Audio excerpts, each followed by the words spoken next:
신년이 되면 우리는 덕담이 담긴 인사를 주고받습니다. 어떤 인사죠? 네, 새해 복 많이 받으세요 하는 인사입니다. 근데 이 인사도 가끔은 좀 식상한지 조금 더 힘을 줘서 이렇게 인사할 때가 있어요. 올해는 좋은 일만 가득하세요. 행복하기만 하세요. 언뜻 듣기에는 굉장히 좋은 인사 같고 듣기에 좋아 보입니다. 하지만 저는 이것만큼 이상하고 비현실적인 인사가 없다고 생각해요. 이 말 속에 우리의 욕망과 잘못된 인생관이 숨어 있다고 생각해요. 어떤 욕망일까요? 행복하지 않은 인생은 좋지 않은 인생이고 행복해야만 좋은 인생이라는 인생관이에요.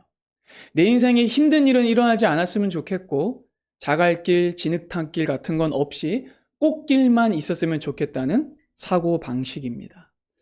한 10년쯤 전인데요. 배우 박신양 씨가 한 예능 프로그램에서 연기 지망생들에게 이런 말을 한 적이 있어요. 당시 연기를 배우러 왔던 학생들이 박신양 씨가 너무 호되게 막 가르치니까 지쳤는지 이렇게 말하는 거예요. 너무 힘들어요. 저는 행복하려고 연기를 시작했는데 왜 이렇게 괴로운지 모르겠어요. 라면서 막 눈물을 흘려요. 그러자 박신양 씨가 표정을 딱 굳히면서 이렇게 되물었어요. 누가 너한테 인생이 행복한 거라 그랬니? 누가 그렇게 말했어? 인생은 원래 힘든 거야. 연기도 힘든 거야. 라고 말했어요. 그리고 이 말을 듣고 많은 사람들이 깜짝 놀랐습니다. 왜냐하면 대부분 그 연기 지망생들과 유사한 생각을 가지고 있었기 때문이죠. 그렇다면 여러분 도대체 누가 우리에게 인생이 마냥 행복하다고 가르친 걸까요? 인류 역사상 어느 누구도 꽃길만 걷지는 못했습니다. 우리 부모님 세대만 해도 인생은 고해다라고 말씀하셨죠. 삶은 원래 고생이 섞이는 게 당연했고 인생은 땀 흘리며 견디고 버텨내는 것이었습니다. 그런데 왜 유독 오늘날의 사람들은요, 고생을 이토록 불편해하고 행복하지 않은 상태를 이상하게 여기는 걸까요? 그 이유는 지금의 세대가 유독 나약해서가 아닙니다. 여기에는 한 두어 가지 이유가 있는데 먼저는 우리가 지나온 성장시대의 관성 그리고 착시 때문입니다. 우리는 지난 한 반세기 동안 세계에 유례없는 폭발적인 경제 성장을 경험했죠. 특별히 우리나라는 한 60년도부터 한 80년대까지 무려 10%에 가까운 경제 성장을 했어요. 그러니까 모든 것이 우상향하는 시기를 지나왔다는 거죠. 그래서 내일은 오늘보다 더 행복할 것이고 더 나아질 것이라는 기대를 갖게 된 겁니다. 그러니까 집을 사고 차를 사고 경제적으로 계속 나아지니 사회 전체에 행복을 기대하는 심리와 낙관론이 가득했다는 거죠. 또 하나는 이런 심리에 기름을 부어버린 게 미디어와 자본주의의 상업 전략입니다. 그러니까 여러분이 TV 광고에서 듣는 메시지를 한번 생각해 보세요.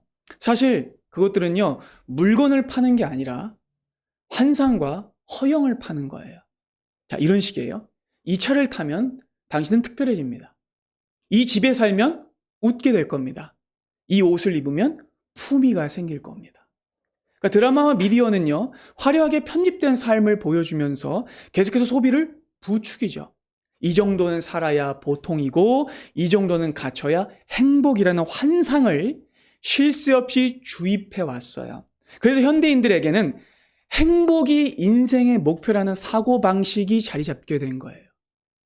그런데 그 대단한 성장기가 다 지나가 버렸어요. 이제 앞으로 우리를 기다리고 있는 건 불경기와 시장 침체고 낙관이 아닌 비관입니다. 문제는 여기서 발생해요. 사람들의 마음속에는 여전히 잘 나가던 시대의 낙관주의와 행복에 대한 강박이 남아있는데 현실은 불경기예요. 혼란이 오는 거죠. 근데 여기가 끝이 아닙니다. 여전히 TV 광고와 매체들은요, 어떻게 할까요? 계속해서 환상과 행복을 주입하고 있어요. 계속해서 소비를 부추기며 행복을 얻으라고, 행복을 사라고 말하고 있어요. 그러니까 사고회로에 혼란이 오는 거죠. 그러니까 엄청난 괴리감과 함께 행복감을 느끼지 않으면 스스로를 고장난 기계나 실패한 인생처럼 여기게 된다는 겁니다. 현재 프랑스 최고의 지성이라고 불리는 철학자 파스칼 브리끄네르라는 분이 있는데 이분이 현대 사회를 이렇게 진단했어요. 현대인에게 행복은 이제 권리가 아니라 의무가 되었다.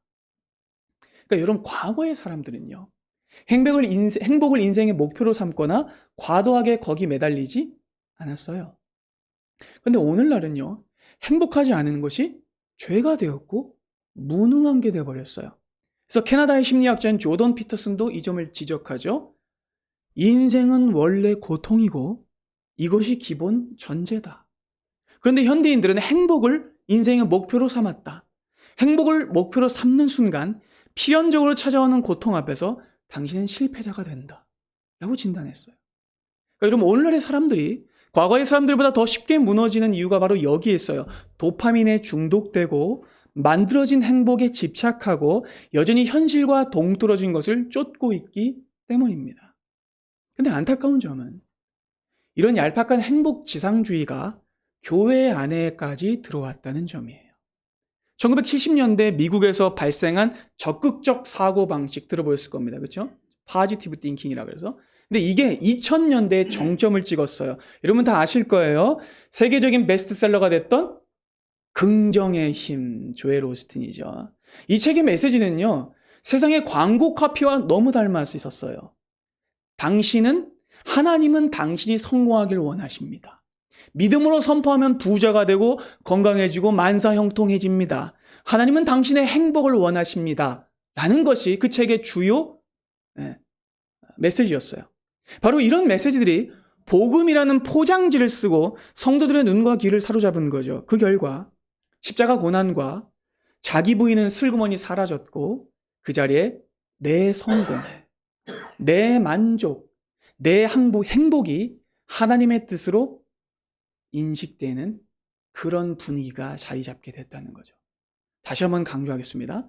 내 성공, 내 만족, 내 행복을요, 하나님의 뜻으로 생각하는 인식이 자리 잡게 된 거예요. 제가 왜 여기에 강조를 한지 여러분 아실 겁니다. 그러니까 그 결과 교인들은요, 고난이 닥쳤을 때 더 크게 흔들리고 하나님을 의심하게 되는 거예요.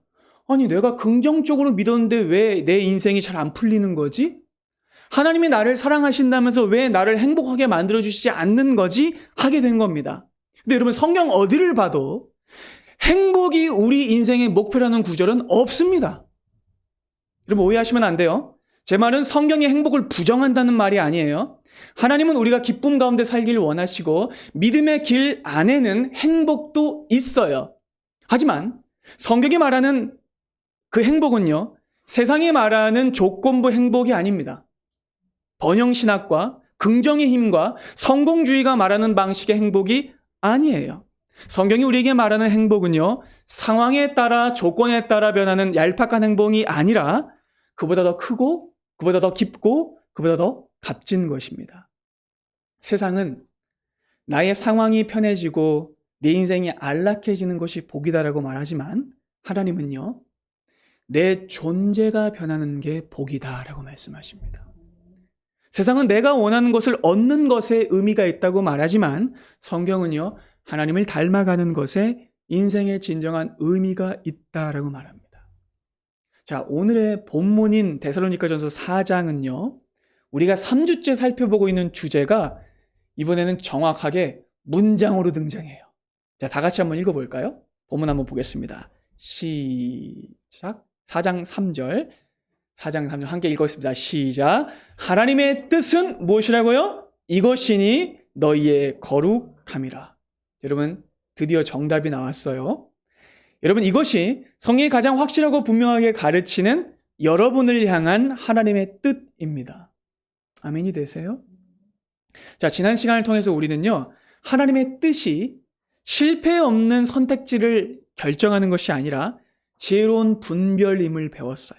그리고 오늘의 본문 말씀을 통해서는요, 그 분별의 더 깊은 길인 거룩에 대해서 살펴보려고 합니다. 자, 오늘도 세 가지를 말씀드릴 건데요. 첫 번째, 거룩은 하나님이 우리를 지키는 울타리라는 걸 말씀드릴 겁니다. 자, 두 번째로요, 거룩은 또한 우리가 우리 스스로를 지키는 싸움이라는 걸 말씀드릴 겁니다. 그리고 세 번째로는요, 거룩은 잃어버린 인간성을 회복하는 것이라는 걸 말씀드릴 거예요. 그리고 오늘의 이 말씀을 통해서 하나님의 뜻인 거룩을 깨닫고 그 길로 가게 되는 은혜가 있기를 바랍니다. 자, 첫 번째를 살펴보죠. 여러분, 거룩은요, 하나님이 우리를 지키시는 울타리예요. 근데 많은 분들이 거룩이라는 단어를 들으면 부담스러움과 거부감을 느껴요. 괜히 마음이 무거워져요. 왜냐면 우리가 생각하는 거룩에 대한 어떤 이미지가 있기 때문입니다. 흔히 거룩을 재미없는 삶을 살고 하고 싶은 것을 꾹 참고 세상과 담쌓은 어떤 고리타분한 금욕 생활로 생각하곤 해요. 그래서 하나님의 뜻은 거룩함이다 라는 말씀을 들으면 그러면 이제부터는 모든 즐거움을 포기하고 수도사처럼 살아야 되는 건가? 라는 생각을 할 수 있어요. 근데 여러분, 성경이 말하는 거룩의 본질은요, 도덕적 완벽주의나 억압이 아니에요. 거룩의 1차적 의미는요, 구별됨이에요. 구별됨. 그리고 그 목적은요, 보호입니다. 기억하셔야 돼요. 여러분, 서론의 내용을 다시 한번 떠올려 보세요.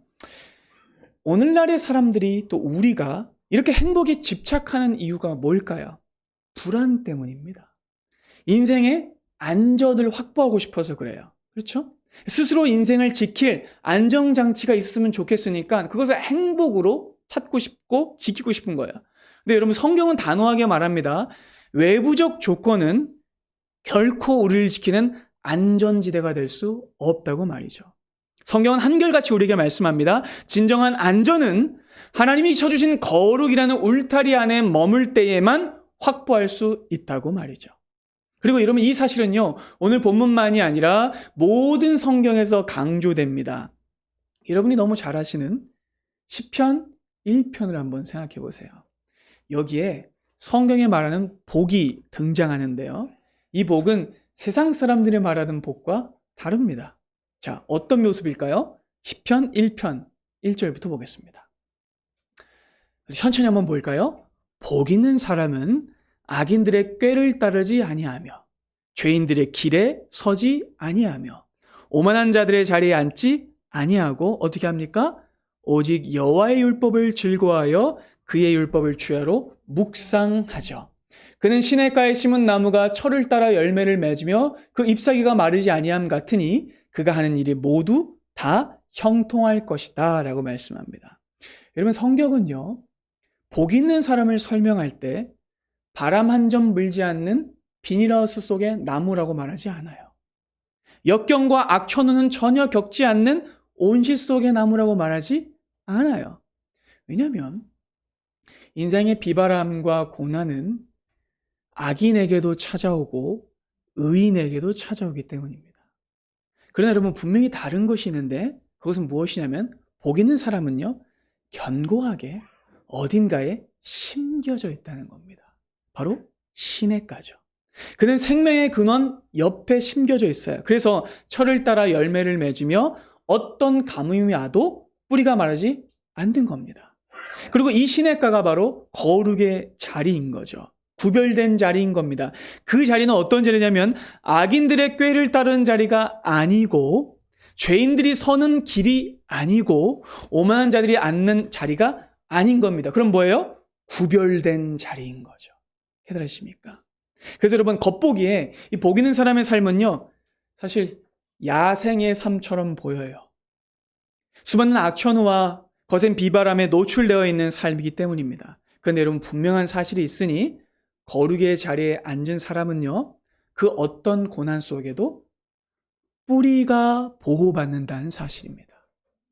그러면 거룩은요, 상황이 바뀌는 복이 아니고 주변이 바뀌는 복이 아닌 거예요.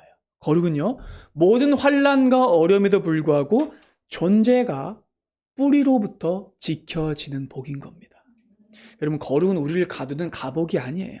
거룩은 우리를 죄와 사망의 위험으로부터 지켜주는 하나님이 쳐주시는 울타리인 겁니다. 여러분, 그렇기 때문에 반대의 경우도 당연히 성립되는 거예요. 만약 여러분이 세속적 행복을 찾기 위해 거룩이라는 울타리를 벗어나게 되면 인생의 가장 큰 위험에 노출될 수밖에 없어요. 그리고 이 사실을 가장 적나라하게 보여주는 게 창세기에 등장하는 디나 사건이에요. 창세기 33장을 보면 저 멀리 메소포타미아의 하란 땅에서 돌아왔던 야곱이 형 에서와 극적으로 화해하는 장면이 등장하죠. 그리고 이 화해로 인해서 야곱은 드디어 죽음의 공포에서 빠져나오게 됩니다. 자, 그러면 이제 야곱은 어떻게 살아야 할까요? 이제는 어디로 가야 할까요?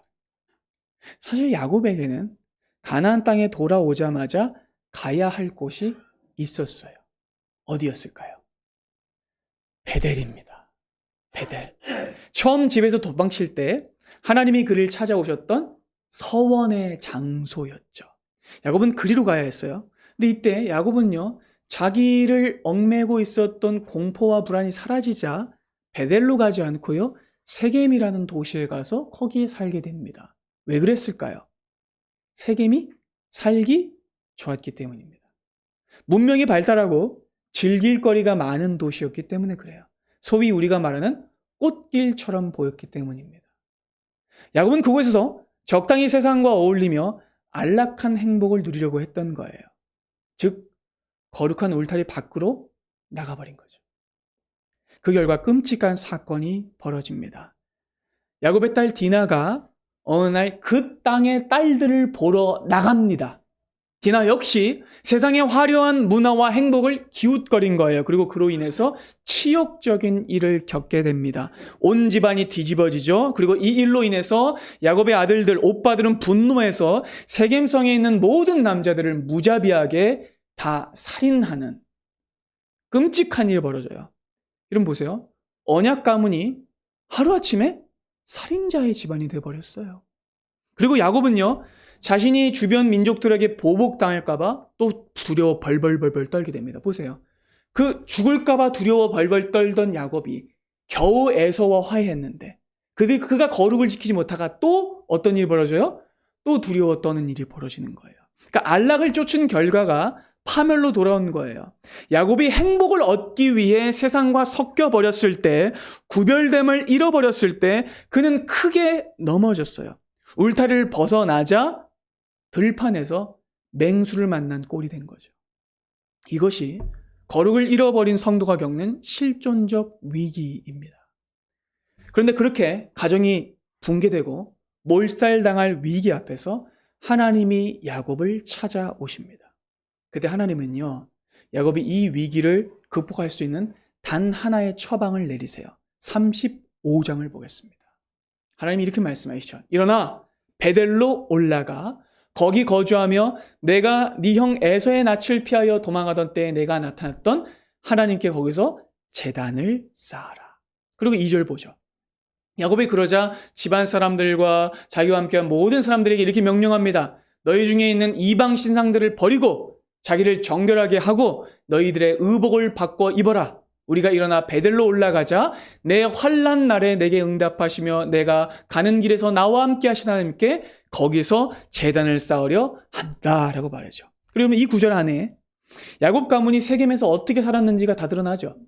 예, 그들은 이방 신상을 가지고 있었고요.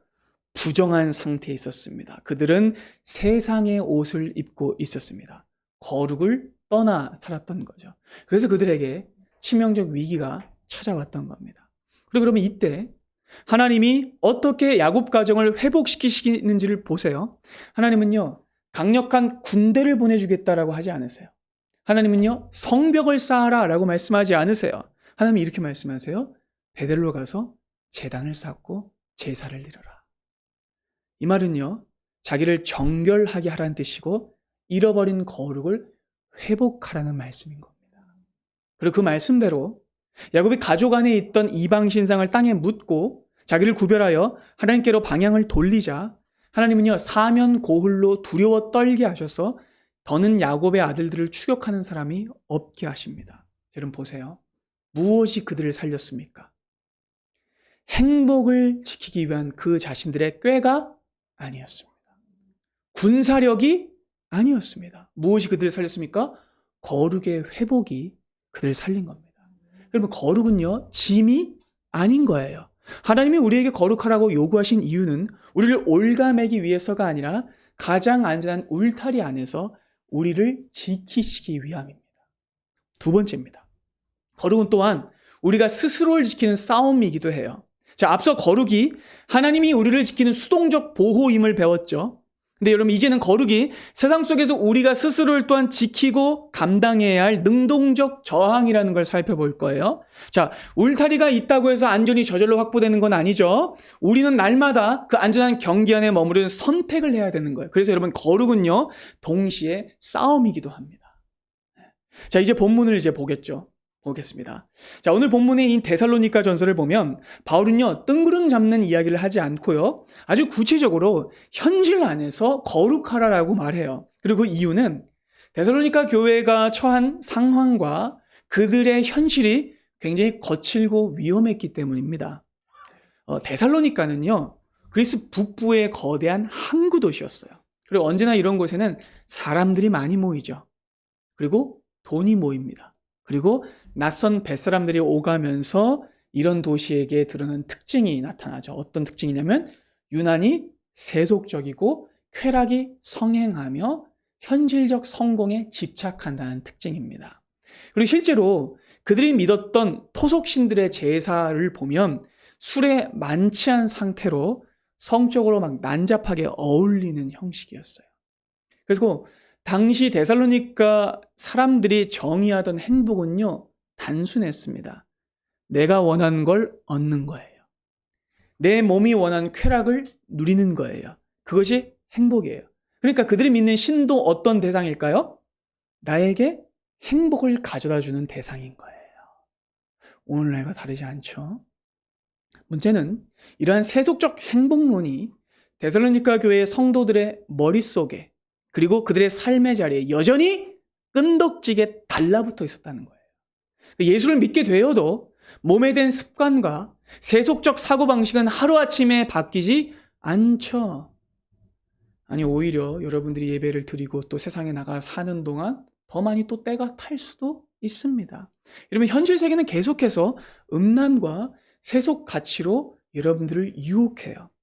그래서 바울은요, 이 데살로니가 성도를 향해서 너희가 믿는 복음이 무엇을 바꾸는지 현실 속에서 증명하며 변화된 정체성을 지키는 싸움을 해야 한다라고 말했던 겁니다. 그래서 3절부터 오늘 본문을 통해서 이렇게 말씀하고 있는 거예요.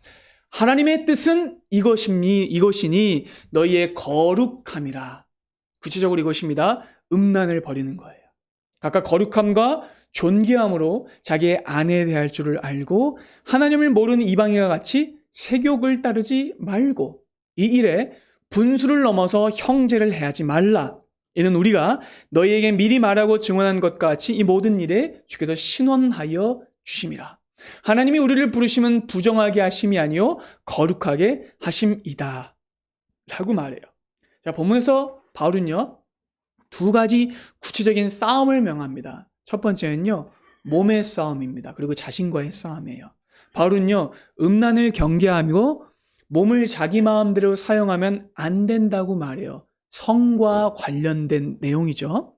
그리고 당시 시대나 지금의 시대나 성적인 죄는요, 언제나 사랑 혹은 자유라는 이름으로 쉽게 포장되죠. 남에게 피해만 주지 않으면 마음대로 해도 되는 것이라고 여겨집니다. 그러다 보면 성경은요, 단호하게 말합니다. 음란은 자유가 아닌 방종이며 하나님의 집인 몸을 더럽히는 행위라고 말이죠. 그래서 음란을 버려야 하는 거예요. 그래서 자기를 지켜야 한다는 겁니다. 두 번째로는요, 형제를 해치면 안 된다고 말해요. 6절은 분수를 넘어서 형제를 해하지 말라라는 말씀이 등장하는데, 여러분 이건 구체적으로 형제를 hurt, 다치게 하라 이런 말보다 더 구체적인 뜻이 있는데, 여기서 해하다라는 말은요, 상업 용어예요. 무슨 뜻이냐면 내 이익을 위해 형제와 이웃을 속이면 안 된다라는 거예요. 깨달아지세요? 그리고 여러분 이것을 오늘날의 말로 바꾸면 이웃과의 관계와 비즈니스의 관계 안에서 남을 속여 이득을 취하는 행위를 해서는 안 된다는 겁니다.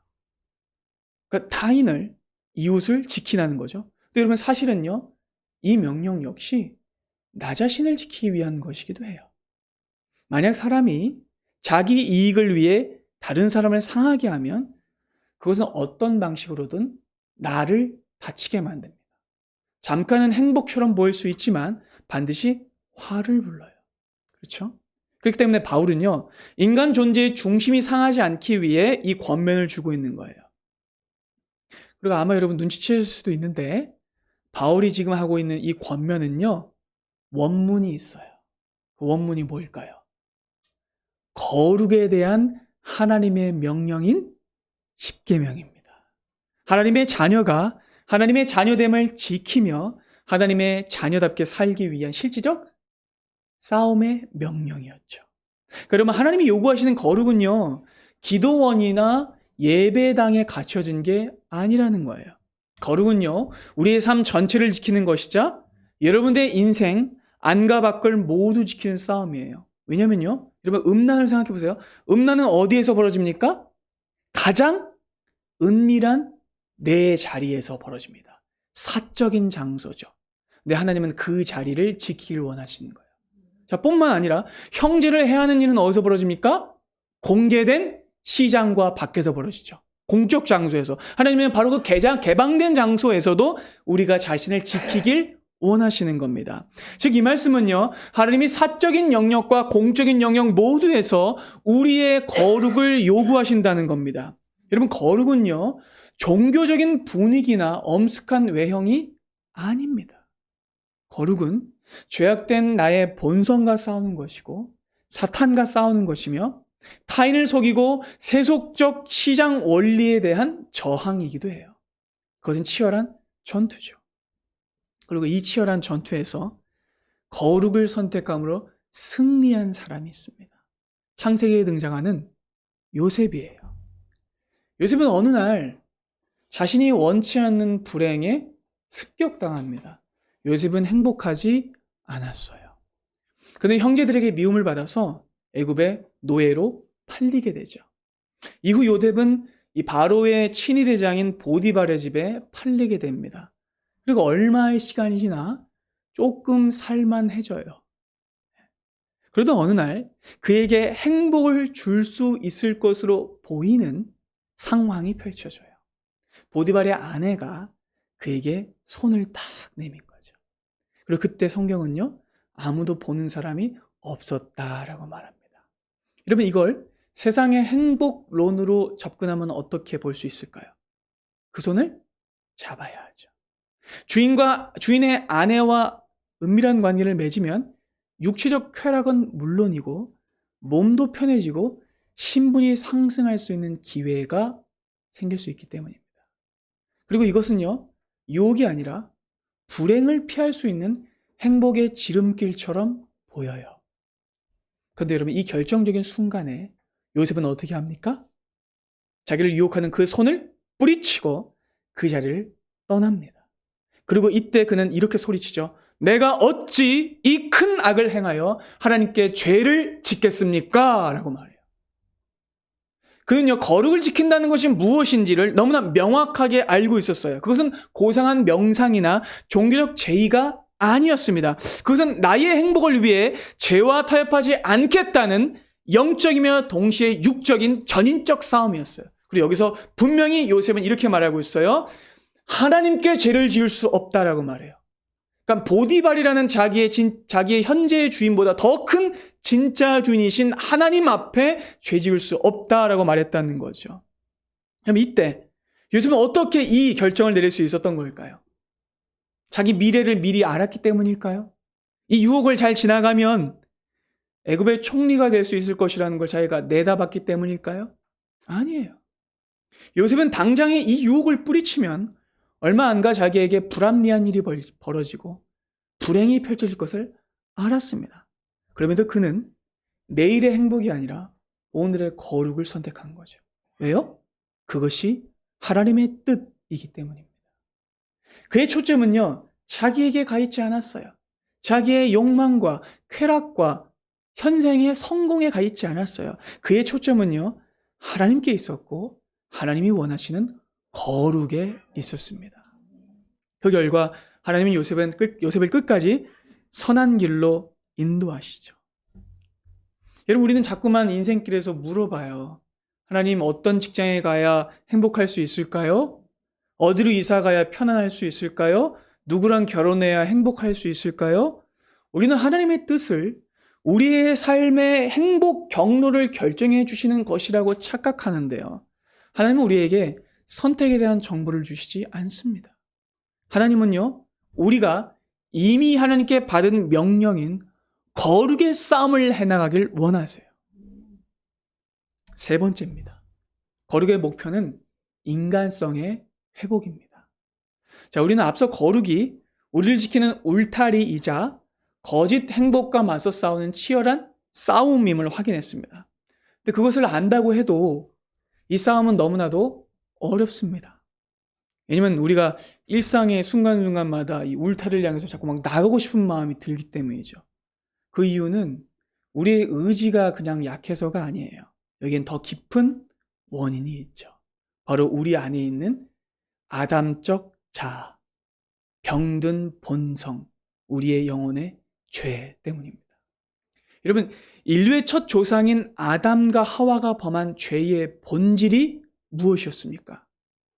그건 단순히 선악과라는 과일 하나를 따먹은 게 아니었어요. 거기에는 엄청난 의미가 있었습니다. 뱀의 유혹을 생각해 보세요. 뱀은 이렇게 말했습니다. 그것을 네가 먹는 날에는 눈이 밝아져 하나님과 같이 될 것이다 라고 말했어요.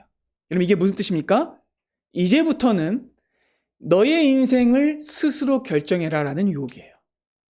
너의 인생의 행복을 찾아 가라는 말이에요. 하나님이 정하신 거룩이라는 울타리 밖으로 나가 살으라 라는 말인 거예요. 그리고 이것이 죄의 실체입니다. 하나님의 뜻보다 내 자신의 행복을 우선순위에 두는 것이죠. 그리고 이 하나님의 뜻을 어긴 아담, 그는 어떻게 됐을까요? 그의 의도대로 행복해졌을까요? 아니요. 뱀의 말대로 그의 눈이 밝아지기는 했습니다. 그러나 그 순간 그가 마주한 건 행복이 아니라 수치심이었어요. 그가 깨닫고 더 그에게 밀려 들어온 것은 만족이 아닌 공포였습니다. 그렇게 하나님의 뜻을 떠나자 아담은 비참한 지경으로 떨어졌죠.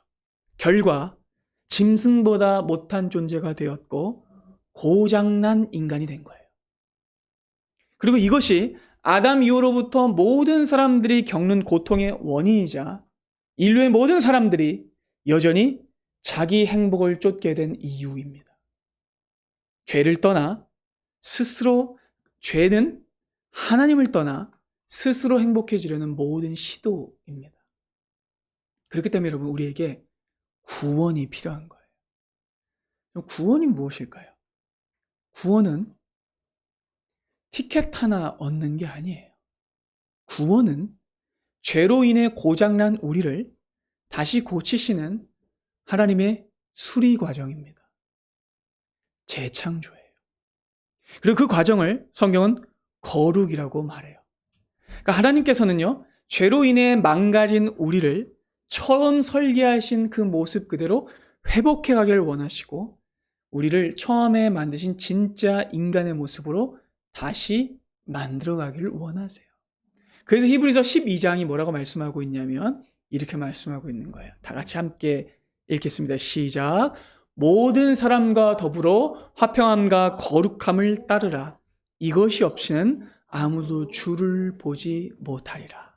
여러분, 거룩은요, 도덕을 잘 지키는 것이 아닙니다. 거룩은요, 하나님과 더 가까워지는 길이며 하나님과 함께 사는 길이며 하나님께 돌아가는 길입니다. 그래서 20세기 최고의 기독교 변증가죠, C.S. 루이스는요, 너무나 멋진 문장으로 이 진리를 표현했습니다. 이렇게 말했어요. 거룩은 장난감 병정이 진짜 사람이 되어가는 과정이다. 아, 멋진 표현이죠. 여러분, 거룩의 과정 속에서 우리는요, 썩어질 것, 사라질 것, 죽어 없어질 것에 대한 집착을 내려놓게 되고요, 영원한 것, 변하지 않는 것, 진정으로 가치 있는 것을 보는 안목을 갖게 돼요. 그리고 영혼의 체질이 달라지게 돼요. 그리고 죄악된 본성과 싸우게 되고요, 끝까지 하나님을 향해 걸어가는 사람이 됩니다. 그러니까 여러분, 우리가 하나님의 뜻인 거룩 안으로 들어올 때 우리는 손해를 보는 게 아닌 거예요. 사회 부적응자나 덜 떨어진 루저가 되는 게 아닌 거예요. 이상한 종교인이 되는 게 아닌 겁니다. 그것은 가장 인간적이고 가장 나다워지는 과정이에요. 그러니까 거룩은요, 세상이 줄 수 없는 진정한 평안과 복을 누리는 진정한 길입니다. 이것이 하나님이 우리에게 거룩을 명하시는 이유예요. 여러분, 문제는 이 길이 옳다는 것도 알겠어요. 정말 이 길이 우리를 살리는 길이라는 것도 알겠어요. 그런데 우리가 또다시 무너진다는 데 있죠. 이것이 우리의 아픈 현실입니다. 우리 안에는 여전히 내가 주인이 되어 행복하고 싶다는 본성이 시퍼렇게 살아있어요. 그래서 우리는 이 거룩의 싸움에 사실은 백전백패할 수밖에 없습니다. 그러나 그렇기 때문에 우리에게 오신 분이 계시죠. 그분은 예수 그리스도이십니다. 예수님이 이 땅에 왜 오셨을까요? 단순히 우리의 죄만 용서하기 위해서가 아닙니다. 예수님은요, 실패한 첫째 아담을 대신하여 온전한 거룩과 회복을 이루시기 위해 둘째 아담으로 오신 거예요. 예수님의 생애를 여러분 생각해 보세요. 사탄은 아담에게 했던 것과 똑같은 방식으로 예수님을 유혹했죠. 광야에서 먹을 것을 가지고 예수님을 유혹했고요. 십자가를 앞둔 에덴 겟세마네 동산에서 예수님을 또 유혹했습니다. 십자가를 피하라는 거죠. 고난에 없는 영광을 취하라는 거죠. 너 자신의 행복을 챙기라는 거죠. 그런데 그 순간 예수님은요, 아담과는 다른 선택을 하셨습니다. 그분은 이렇게 기도하셨어요. 아버지, 나의 원대로 마시옵고 아버지의 원대로 하시옵소서. 오늘 말씀의 전체 흐름을 생각해서 다시 한번 이렇게 말해보면 이렇습니다. 아버지, 나의 행복대로 마시옵고 하나님의 뜻대로 하시옵소서. 예수님은 자신의 안락한 행복이 아니라 아버지 하나님의 거룩한 뜻을 선택하셨어요. 그래서 그분의 그 온전한 순종과 거룩함 때문에 실패하고 망가졌던 우리가 다시 하나님의 품으로 돌아오게 된 거예요. 우리는 때때로 오해합니다. 거룩을 우리가 하나님과 점점 더 가까워지는 신선이 되어가는 과정이라고 생각해요. 아니요, 그렇지 않아요. 누가 거룩을 그렇게 말합니까? 예수 믿는 사람들 계속해서 넘어집니다. 그러면 거룩은 무엇이냐면 그리스도께서 우리에게 내려오셔서 우리의 현실 속에서 우리를 다시 사람답게 회복해 가시는 과정이에요. 그게 거룩입니다. 그리고 마침내 완성까지 이끌어 가시는 은혜의 과정이에요. 물론 우리는 여전히 연약합니다. 거룩하게 살겠다고 다짐하고도 내일이면 또다시 유혹에 넘어질지도 몰라요. 그러나 여러분 절망하지 마십시오. 우리 안에 계신 예수의 영이신 성령께서 우리를 포기하지 않고 끝까지 함께 하십니다. 우리가 7번 넘어질지라도 주님은 우리를 8번 일으켜 세우십니다. 그리고 결국에는 우리를 하나님을 닮은 거룩한 자녀로 빚어가실 거예요. 그리고 이것이 신앙생활의 실체이자 여러분의 인생의 전체 과정입니다. 2026년 새해 신기루 같은 행복을 구걸하시면 안 됩니다. 여러분 자신의 행복을 쫓을 때 여러분은 끝까지 목마를 겁니다. 얻으면 얻을수록 피폐해지고 메말라질 거예요. 그러나 여러분이 행복이 아닌 거룩을 인생의 목표로 삼을 때 여러분은 영원히 목마르지 않을 것이고 진정으로 안전할 수 있을 것이며 기쁨을 얻게 될 것입니다. 말씀을 마치기 전에 사실은 꼭꼭 숨겨둔 이야기를 하나 해야겠어요. 여러분들 사실 성경 안에 행복을 말하는 구절이 있는 거 아세요? 신명기 33장 우리 다 같이 한번 읽어볼까요? 시작. 이스라엘이여 너는 행복한 사람이로다. 여호와의 구원을 너같이 이미 얻은 백성이 누구냐? 그는 너를 돕는 방패시요 내 영광의 칼이시로다. 내 대적이 내게 복종하시리니 내가 그들의 높은 것을 밟으리로다. 여러분 보세요. 성경은 이렇게 말합니다. 행복을 추구하라라고 말하지 않고 이미 여러분들은 행복한 사람이다 라고 말씀합니다. 왜요? 하나님이 여러분들의 아버지이시기 때문입니다. 하나님이 여러분을 돕는 방패이시기 때문에 그렇습니다. 하나님이 여러분들의 영광의 칼이 되시기 때문입니다. 그렇기 때문에 어떤 원수가 찾아올지라도 하나님이 예수 그리스도 안에서 여러분들을 지키십니다. 진정한 행복은 하나님과의 관계에 있어요. 하나님의 자녀됨이 있고 하나님을 닮아감에 있습니다. 자, 새롭게 시작되는 한 주 하나님이 주신 거룩의 울타리 안에서 거룩하신 예수만을 붙들며 거룩한 싸움을 해나가는 은혜가 우리 모두에게 있기를 바랍니다. 기도하겠습니다.